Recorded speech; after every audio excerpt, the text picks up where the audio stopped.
New Haven, Connecticut, the swimwear outlet site. You've got I-5 coming over here. At least the way I came, you had excellent exit. You got an exit that's just off on the top there, exit 5, which would drop you right in here. This is James Street. It's a large, what used to be a swimwear factory, trolley. They're renovating it to be a mall. And from what I understand, the space that Asif had talked about is the rear side space, which starts kind of right at that pillar. And you have 50 feet going across, including a 25-foot overhead door. You got ample parking out front. As you come around the side, there's going to have to be some work done onto the pavement. The front side pavement appears to be okay. Maybe on a scale of 1 to 5, I'd give it maybe a 3.5. You can see it. There's no striping. There are cracks in the pavement. You do have good entrance coming in off of, I think it's James Street here, right across from the transit. Kind of walk you the side. The building will have individual meters for gas and electric. But as you get to the side of the building, there's several issues. You can see that the pavement is all torn up, and it's basically just dirt and gravel. So this would all this area, I think, would need to be redone and repaved.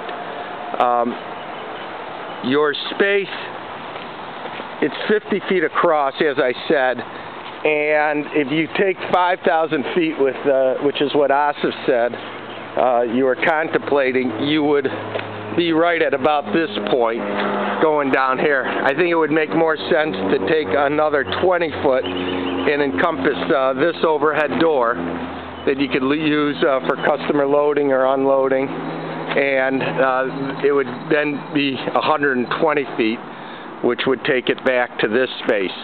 You've got 30, at the narrowest point, you got 32 feet going across this way, and then it widens out to about 55 feet, so it's kind of a little bit on an angle this way. But certainly I would think that the landlord's going to have to do some outside paving work, even for customer loading and unloading. All these cement pillars have to be taken out of here. Obviously there's a container that has to go. You'd end up with all the meter banks on the side of your building, which I don't think poses a problem. I'll walk you into the inside, and as I said, hopefully you can see it. There's no power on here, but there's two openings that would have to be blocked off. This opening, this 8 by 10 opening here, and then there's also an additional doorway opening over here. The building is sprinkled. It did have a drop ceiling, so I don't think that would be a problem. Oh, they did get some light. There's a existing unit heater that's here. Not sure you need that size, but there's one that's already here. You've got 15 feet to the bottom of the truss, 17 feet to the underside of the decking. This is the overhead door back here.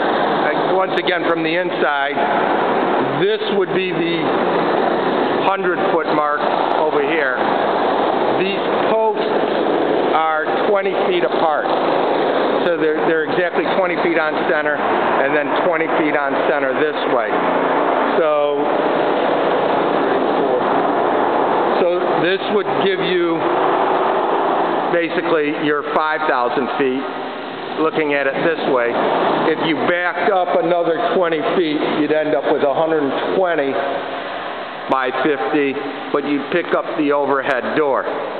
My thought might be to just very simply put a 25 by 40 foot showroom, take this door out, put a storefront in here, and basically run it from the inside of this column going across and give you a 25 by 40 foot, or if you want we can make it a little bit bigger, maybe 25 by 45, put your bathroom and office back here. They do have plumbing that is tied in. It would have to come from here, you can see on the back side of the wall, and there's also an electrical panel box that is just on the other side of the door next to the doorway.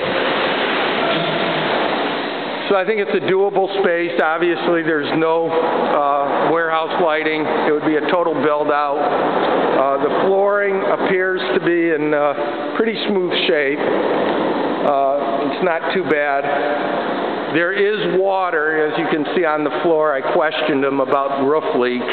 He said that when they energized the sprinkler system, they had leaks, and that's where all this water came from.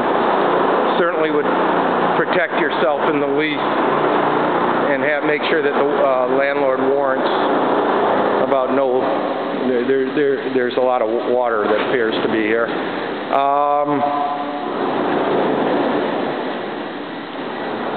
So that's basically it for New Haven. Certainly a doable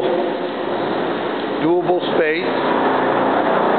Good freeway visibility from the front if you can get freeway signage. And that's it. There's also a space in the back that we're going to take a look at while I'm here.